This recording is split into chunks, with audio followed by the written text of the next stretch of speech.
excited about the idea of an entire book series. That's what Kelsey and I were talking about off air. Professor Prindle, like Professor Prindle and the origin of Amazon, and then a whole book of them. I mean, a whole series of them. Drew, are you down with that? I mean, as long as I get the same like cover art illustrations as it did on the Harry Potter books. Yes. Yeah, I think that would really set it up. Professor Prindle and the Peculiar Petri Dish, or something like that. Like, a whole bunch of them. Alliteration also is key. Yes, very key. All right, we'll get that nailed down for another one. Hello, everyone. This is Trends with Benefits. This is our weekly roundtable tech podcast here from Digital Trends, where we talk about a trending tech topic and we analyze it. We give you some history of it. We talk about what's going on now. And we talk about how it could affect you, and we want to hear your opinions because, in addition to being audio podcasts, we're also broadcasting live on a bunch of different platforms. So if you're on one of those platforms, hello, welcome. You can leave your comments too and let us know what you think as we go throughout the show. But let's introduce our roundtable cast of characters here, because today we're going to be talking about Amazon. Should it be disbanded? Should it be broken up? And that's one of the big questions that a lot of people have been talking about. So we're going to get into why that is. But to introduce ourselves, I'm Greg Nibbler, and to my virtual right it is. I am Adrienne Warner, aka Hot Nozzle. 3, 2, 1. Hot Nozzle. Nozzle. Oh man! All right, Off really week, messed off that up week. again. All right, let's just start over. Okay, no, continuing on here to Adrian's virtual right, it is. I didn't think that was all that bad. I am aka the Whiskey Mist, aka Spicy Basil. I kind of like spicy basil. Pretty sure I Me have some too. of that stuck in my teeth right now. Yeah. Well, that would make also for a wonderful accompaniment to Professor Prindle. Yes, series. Spicy Basil. Professor Prindle and Spicy Basil. I love it. I'd be his spin-off little annoing understudy who's with constantly like making Dang banal it, Spicy observations. Basil, what are you up to this time? Yes, The- that has to be. That's The got to work out. insipid Spicy Basil. Oh, could be the villain. All right, but continuing on from Spicy Basil, we've got. On the end here, I am Professor Prindle. I guess Drew Prindle, aka Professor Prindle. Did it out of order there, but yeah, I do the history segments here. Well, and with that, let's talk about Amazon, which is so much in the news right now for a million different reasons. We'll get into some of those.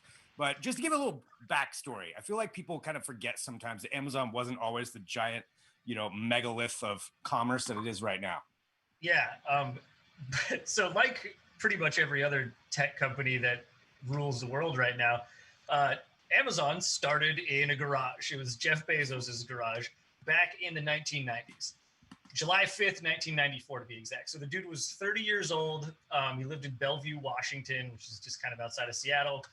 In 1994, 1995, this was around the time that the internet business boom was basically taking the world by storm. But it was before the bubble burst. So wow, I'm sorry. For those of you watching the live show, that is some old footage of Jeff Bezos. Oh my God. That's That was amazing. before he was just screw it and going fully bald, still clinging to those last wisps of hair. And now he's jacked too, which is crazy. He's not the frail little nerd. He's just yoked Jeff Bezos, billionaire, titan of the world. But anyway, so this guy sees this huge potential in the internet.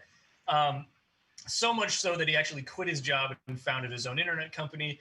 And this was all part of what he called his regret minimization framework, which was basically that he knew the internet was going to be big and that he needed to get in on it early. Otherwise, he would regret it later on. This came allegedly after he read a report about the future of the internet, and it predicted that annual web commerce growth would grow by 2,300% year over year. So he goes out and he creates a list of products that should he could market online and sell successfully.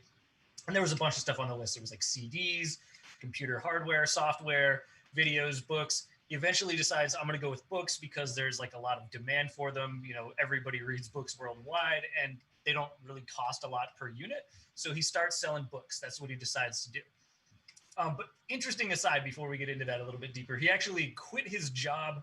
It wasn't like he was just some scrappy startup founder, was unemployed and then, hits it big starting a company in his garage. He was actually the vice president of a Wall Street investment firm before that. And this is the interesting part. The firm made super complex mathematical models and algorithms that were designed to exploit anomalies in the stock market. So say there would be a momentary spike or something, or a momentary drop. The software would seize on that immediately and make a high high-speed trade or whatever, and then just make a quick buck that way. So I feel like that's a pretty interesting insight into where Jeff Bezos came from before he founded Amazon. Like, let's use algorithms and computers to, exploit anomalies and make a bunch of money. The other thing that I think is interesting is he's also not really like the self-made billionaire or whatever, like didn't start from scratch. He also had an investment of $250,000 from his parents to get the company off of the ground. So yeah, after all of that, stuff really kind of starts off in about 1995. After 2 months of business, Amazon had sold in all 50 states in the US and 45 different countries in the world. Then within another 2 months after that, Amazon sales were actually up to $20,000 per week. But that's just revenue that wasn't profit. The company was actually losing money continually for quite a few years. Like, it was successful in those early years, but it lost more money than it brought in. Despite that, though, it went public in 1997 with a valuation of $438 million. So pretty successful company for the late 1990s. At first, growth was pretty slow because, like I said earlier, the dot-com bubble was bursting. But that actually ended up being a good thing for Amazon because lots of Amazon's competitors at the time ended up dying off, and Amazon managed to survive. So in 2001, when all of those companies had kind of, breathed their last breath and Amazon was still standing, that was the first year that Amazon actually turned a profit. It's 2001. So the thing I was there for that, by the way. No way. Yeah, what do you mean I there was for that? Did you like invest in it? Did you were you an early Amazon investor? No, I worked for one of Amazon's big competitors in the electronics sales space and digital media as well. And I mean, we were doing well and everything was awesome and we had huge dreams, and then the bubble burst and everything just collapsed. And I actually got out before that company crumbled, like before it was actually doing its fire sale of like chairs and desks and computers and stuff like that. I got out just in time and hopped on a cruise ship for a little while. But yeah, I was part of that group of people who worked for a competitor and had these grand dreams of like wildly successful enterprises and making lots of money. And then it was like, nope, I'm out. And then I watched Amazon like claw its way through the whole thing and emerge relatively unscathed. I mean, I'm sure they took a hit, but they're still here. Yeah. And so I think the key to Amazon's survival and the reason that it like kept growing despite any turmoil and managed to eventually take over the world is that throughout its history, it was like every couple of years, it was making acquisitions, it was buying up smaller companies, and it was also like expanding its product offerings. So 1995 is when it starts. By like 1998, it had graduated from only selling books to selling music and videos as well. It also bought IMDb that year. A couple years go by. 2002, it launches Amazon Web Services, which at the time was just kind of a tracker for like web metrics and like who was getting the most traffic, which is where Alexa actually got started. And the name of our favorite AI voice assistant is kind of an evolution of that. But later on, AWS eventually started selling like web hosting or cloud storage space and all that stuff. And now a huge amount of the internet is run on AWS. And it's just because they got into the game early and, had a competitive, cheap product that they could sell to everybody. And yeah, that was just kind of a pattern that continues for the rest of their history, buying up companies, expanding the business, undercutting other businesses with stuff like in 2002, they also launched that Super Saver shipping, which eventually morphed into Amazon Prime. Super Saver shipping was free shipping on orders over $99. And then later on, I think it was 2005 is when they launched Prime, which was when they were like, okay, people like this free shipping over a certain amount. Let's make them pay a subscription for that and then just get free shipping on everything. So it launches in February 2005. You pay $79 and free 2-day shipping within the United States, which was a huge deal. That was like a big reason for people to start using Amazon over other websites. Oh yeah, you added free shipping. I mean, that's a big incentive. Yeah. So then they start doing other things like they launched Fulfillment by Amazon, which gave small businesses the ability to use Amazon's own order fulfillment and customer service infrastructure, sort of, and didn't have to start all that stuff themselves, which gets more people on the platform, more products, more reason for customers to start using Amazon. And then basically from here on out, like the hockey stick graph of Amazon's profitability just goes nuts.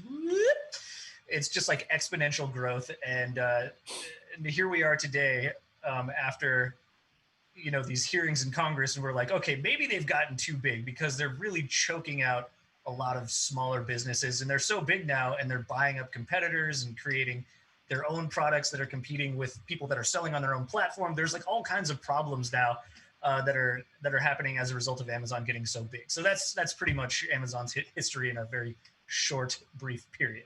No, that's good. And I think one of the things you hit on there too is just buying up all of these competitors, or just deciding to go into different fields cheap and then just expanding it until there's nobody else left there, because that's part of the reason they were brought in to the antitrust hearing. So this was last week, depending on when you're listening to the show. Last week, there was the congressional subcommittee for the antitrust committee that had in the heads of Google, Amazon, Apple, and Facebook, and Jeff Bezos being one of those. We're not going to talk about the other ones today. They're each worthy of their own podcast, but Amazon in particular being one of the biggest companies on the planet. And I think some of the things that came out of that too, just talking about all these different businesses, but then actually getting to hear Jeff Bezos talk in front of Congress was interesting. I hadn't actually heard him speak that much before. So that was just kind of interesting in its own right. Also, the fact that his internet didn't work and he kept cutting in and out, that was also weird. Like, did you plan that, dude? You're the richest guy on earth. Like, how convenient that you have an internet blip. And then, just some of the questions they were asking him and his answers, about the antitrust side of things, about whether or not, do your employees, one of the big accusations was that Amazon will take a look at what third-party sellers are doing, and if they like it, they'll just copy that business model or that product and then make their own product and then put that other company out of business. And his response was essentially like, I don't know, maybe that happened. I don't think that happened, but if it did happen, I didn't know that it happened. And this did this kind of roundabout answer that really did nothing to answer. They asked him straight up, have you been taking a look at third-party seller data and using that to basically squash that exact third-party seller? And he's like, well, we have policies against that, but if it took place, it could take place, and I wasn't aware of it. And I just thought to myself, like, dude, you're the CEO, and I know that he's not like individually policing his massive workforce, but like, the buck has to stop somewhere. And if that is going on, you don't get to, as a CEO, you don't just get to play dumb, or do you? That's the fundamental question is not just Amazon so big that they can get away with anything they want? Like, is Jeff Bezos so big that he can not be held accountable for anything at all? That's not been the case. Usually the CEO is held accountable, even though it's like 4 or 5 rungs below him, somebody didn't provide the oversight that they should have. Still the CEO is somewhat responsible. But I mean, he was so frank about it. He was just like, yeah, don't know. Yeah. Can't guarantee it. Yeah. Beats me. That's what was so brazen about it. I mean, Adrian, what did you think about the antitrust hearing when you were watching that? I totally watched all of it. I guess just in general. Clips of it.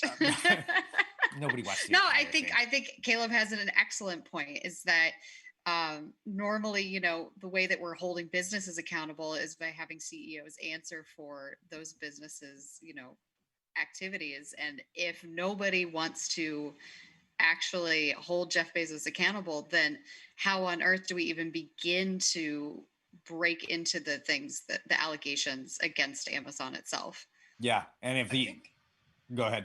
I was gonna say, I think another part of the problem is, like, even if we did hold this guy accountable and levy like a bunch of fines against Amazon for like doing this, they would have to be insanely massive fines in order to even make a dent. Because as we saw after Amazon's most recent earnings report, it doesn't matter that they're doing all this anti-competitive stuff because they have seen such a massive boom in profitability. The company itself has seen a massive boom, probably as a result of coronavirus and everybody ordering things online, but also Jeff Bezos's personal wealth expanded by what it was like 14 billion or something like that, or even more. Yeah. Just as a result of Amazon stock price like rising crazily.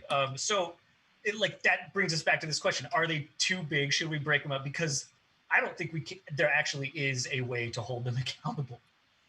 Well, and that's part of what we're going to get into too. So talking about this, and I'm seeing a lot of comments come through on Facebook too. There's a bunch of people that are discussing this, just the different breakups in the past, and a lot of people saying yes. I agree. They're talking about the tax side of things too. So yeah, I'm seeing these comments. These are great. So thanks everybody for bringing those in. We'll definitely address those. One other thing that I wanted to talk about too, just to give context in case you don't know, like, because the profit report for Amazon came out the day after these hearings, and the whole committee too, they're not going to submit the report until like the fall or something like that. But this was kind of the big, flagship day. They made 5.2 billion last quarter, but that's off of $88.9 billion in sales. $88.9 billion just in sales alone. And that was part of their earnings report. And so they broke all their own records on profitability. And a lot of that is because of what's been going on, with the pandemic. Not to say they weren't probably going to break their records anyway, but with this pandemic, and addressing that question, should Amazon be broken up?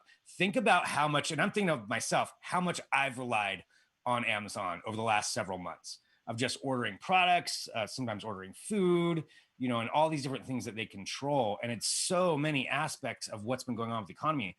It does get down to that. Like, what can you do? Like, is it even possible right now to split those things up? Like, what would happen if somebody went in and broke up Amazon? Oh, yeah, I don't know. I mean, like, we talk about, just to add on to that list that you are creating of, like, we're all working from home now. Everybody is split up across the world.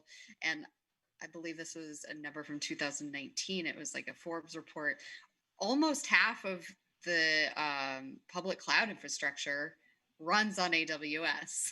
Like, the way that we are currently set up right now, we can't like divest from that, Yeah. And I mean, that's entirely true too, because they control all of that on top of it. I mean, it's really just, it's an incredible job they've done of taking over so many different things. And so going from there, let's, taking a look at just some of the other stuff, what Clint brought up here on Facebook. Says broadcasting live on Facebook. Thanks, everybody. Hit subscribe to the audio podcast. Clint said, no one is mentioning the unfair advantage Amazon had being able to sell and ship products with zero tax, while new companies have no chance in getting the same market due to the recent changes in tax requirements.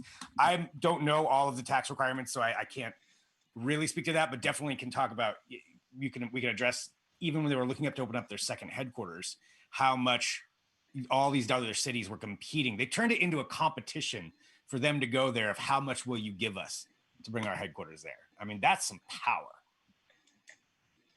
Pretty ridiculous. I also didn't know about the tax thing, but God, there are so many advantages. The list just goes on. And my favorite one, I think, is the fact that, let's not gloss over this, that Amazon created its own holiday. It's true. It created a holiday that's now, correct me if I'm wrong, it's like as big as Black Friday. And they did that over the course of 2 or 3 years. It's ridiculous. It might even be bigger at this point. I think it is bigger. Yeah. Oh my God. And it's 2 days now. Like, let's not forget that it's 2 days. 2 days of a holiday. Pretty soon it's going to be its own month. Right. Yeah. Don't forget, April is Amazon month, Amazon Awareness Month. It's going to be in your eyeballs, whether you have them open or not. Well, looking at it from, that's entirely true. They did create their own holiday, which is very important to all of our jobs too. I mean, basically, if you're on the internet, if you're running a web company, Amazon is most likely a part of your business plan in some way, just because of sales and all that stuff that people click through. And again, that's not my part of the business, but I think that's pretty safe to say that everybody has to work with it in some way, shape or form. So when you look at that and where they're at now, and even some of the future things they're trying to get into, because they're still buying up companies. This isn't something that just like, okay, we're big enough now, we don't need to do anything more. Like, wouldn't that be nice if companies just did that? Like, you know what, guys, maybe we should cool it. Yeah. We've made it to $99.9 billion. Maybe let's just, cool it after that. Everything after this we'll just give to charity. Nope, that's not how it works. No, because I guarantee Jeff Bezos is thinking, well, I have 137 billion or whatever. I should have 150 billion. It's never going to stop. So, and they're still buying up stuff. So even with, delivery, they're buying up autonomous vehicle companies right now to try to compete with some kind of delivery. They want to create their own delivery service. And there's no secret about that. They have basically their own airline now. They've got all these shippers that are just shipping via Amazon and skipping, some of the other delivery services, UPS or USPS. So eventually, they clearly want to control it from front to end, just every little aspect of it. And once, even right now, this would be difficult. But once they do that, how do you split all that stuff up? So I guess that gets back to the question. Go ahead, Joe. I was gonna say you're touching on something interesting here, and it's that like I think in the past when we talked about like antitrust, it was, we're talking about like AT&T or something like this, or Bell, just being too dominant in one industry, which was like telecommunications. Amazon is a massive dominant force in a bunch of different industries now. So yeah, I think it's actually more important to break them up than it has been in the past for us to break up other like giant companies that are dominating whatever industry it might be. I mean, really Amazon is like Amazon is your best friend until it's your worst enemy. Just look at FedEx, and UPS and US Postal Service. Like those guys were super busy, busier than ever before, carrying around Amazon packages, getting them from their warehouses out to us. And Amazon, naturally they looked at the cost of doing business and thought, hey, if we owned our own fleet of planes and vans, then we could just become our own version of FedEx and kick all three of these different carriers out of the loop entirely.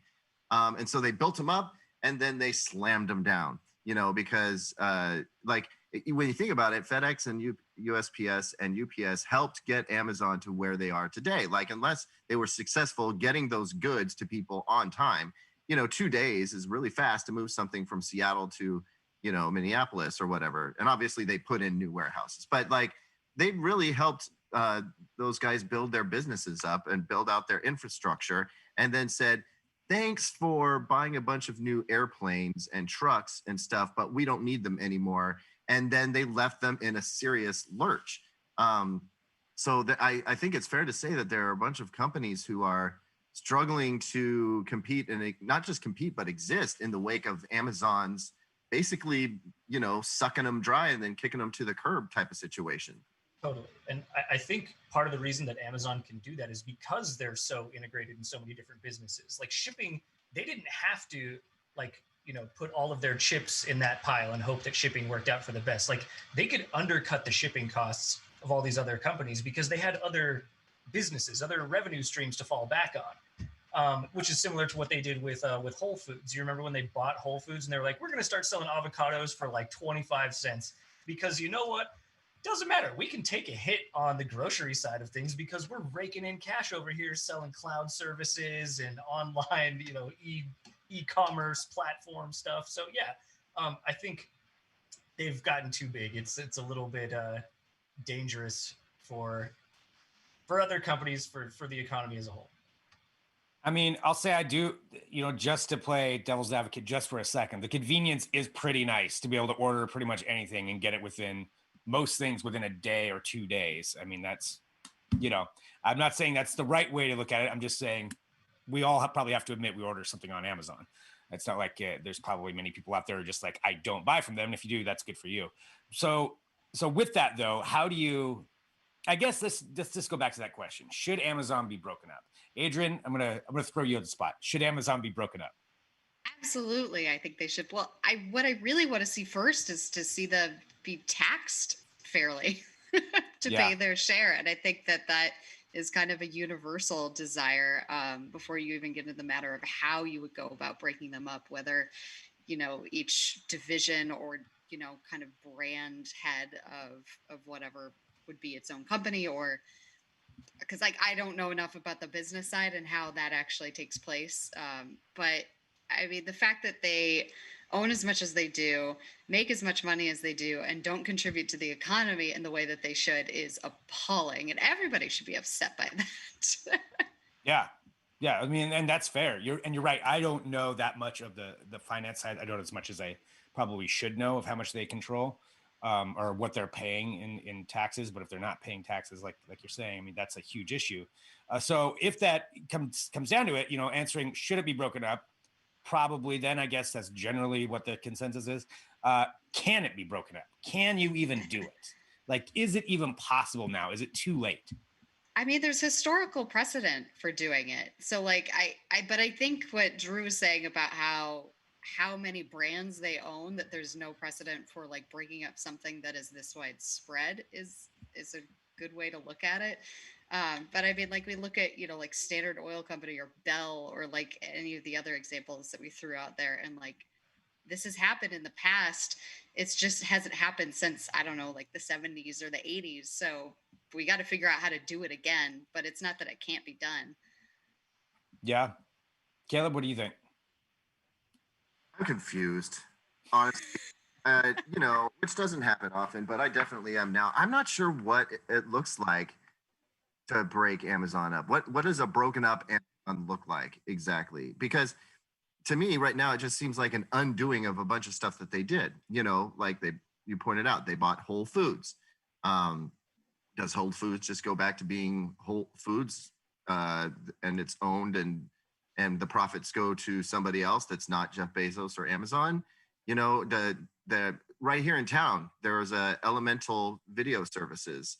Amazon snapped those guys up, and for video delivery platform, and now it's Amazon Elemental. But do you just like give Elemental back to its workers and have it function independently? And does that really help people? Because I know a lot of Amazon employees who are very happy to be working at Amazon because part of their compensation package is stock in the company, and they get awarded more and more stock. And as we've all seen, that stock goes up, up, up, and up.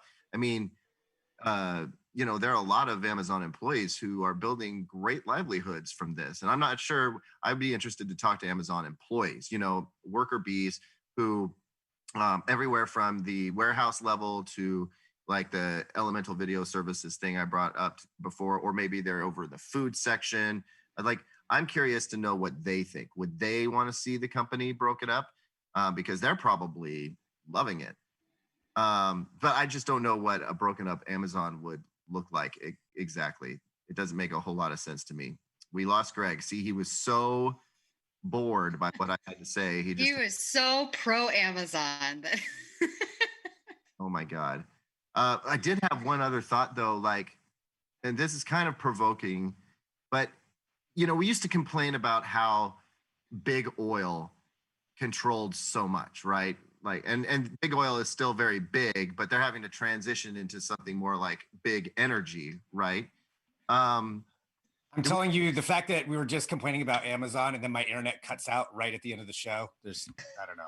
They're listening. Well, we figured you were too bored by what I was trying to say, or maybe that you love Amazon so much. But do we feel better about Amazon having this much power and control and money than we do, the big oil tycoons? It's just a thought. I mean, if the capitalist society that we live in, it basically runs on, the 1% doing what they do. Would we like that 1% to be a more honorable and just 1%? And is Amazon really even that? I don't know. I just remember everybody complaining about how big oil had all the power, and now big tech has the power. And I don't know if we're better off for it. I'm just throwing that out there for people to think about. When they think about breaking these companies up, is that really a good thing? Right. What the ramifications are. I mean, there's a lot of third-party sellers. A lot of people make money, from Amazon and make their whole livelihoods off of that too, off of having that platform there. So that is something to consider. It's a lot that's going on. And that's part of why these antitrust hearings are happening too, and who knows? I mean, can we really trust Congress to solve any of this? I mean, some of the questions they asked were ridiculous anyway, but nonetheless, there will be a hearing that comes out of it, and that comes out, I think, in the fall. So we can probably analyze a lot more once that happens. But before I do cut out again, before they cut off my internet, now I fully believe it's Jeff Bezos who's watching this. Hi, Jeff. Hit subscribe to wherever you get podcasts. Make sure that you do. So we do broadcast live every Tuesday at 2:30 p.m. Pacific, 5:30 p.m. Eastern. And I see a lot of new people who are watching on Facebook and YouTube and other platforms. So thanks for joining us. So hit subscribe and listen to our back episodes, listen to the audio version, and you can join in with us every single week for whatever topic that we're going to be discussing. It's usually something like this. It's just something topical, something fun, and we get to discuss, what you think about it as well. So thanks for joining. Stay tuned next week for for another episode of Professor Prindle and Sweet Basil, or no, Spicy Basil, excuse me. And then we'll talk to you then with another episode.